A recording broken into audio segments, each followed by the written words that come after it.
Adults love to go to fine dining restaurants, don't they? Yes, they do. Because they have puff pastry.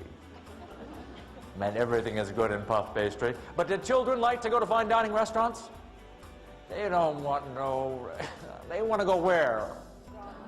Exactly. They want to go to McDonald's. And so Rick is walking by one of the in the restaurant. It's not part of his job description, but he hears the parents trying to convince this child to have something like lamb chops.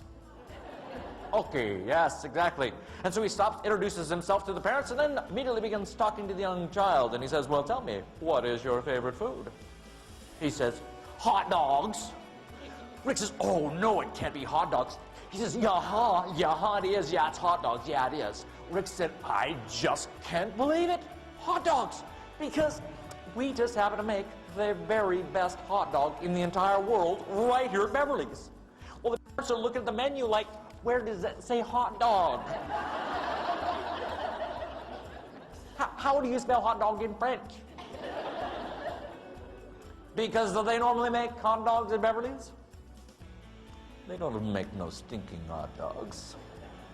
He says, oh yes, we make the very best hot dog in the entire world. In fact, if it's not the best hot dog you've ever had in your entire life, I'm just going to go ahead and buy dinner for your whole family.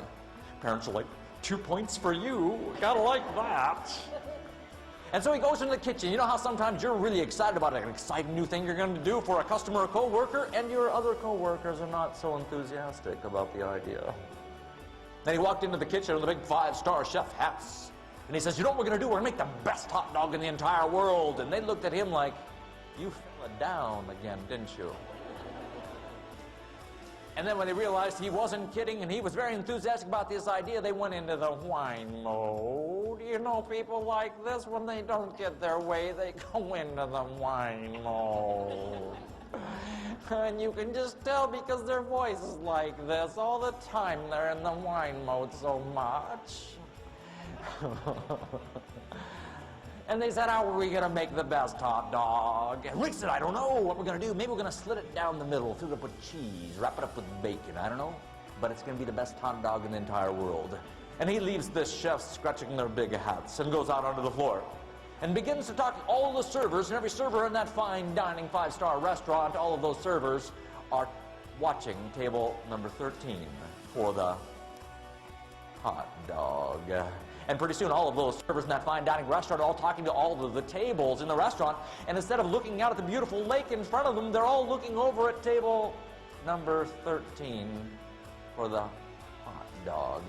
And pretty soon, the food came out, and they bring it out in these beautiful brass and copper covers. And 3 or 4 servers will stand around the table, and they will unveil the food ceremoniously. Whoa! And there it is.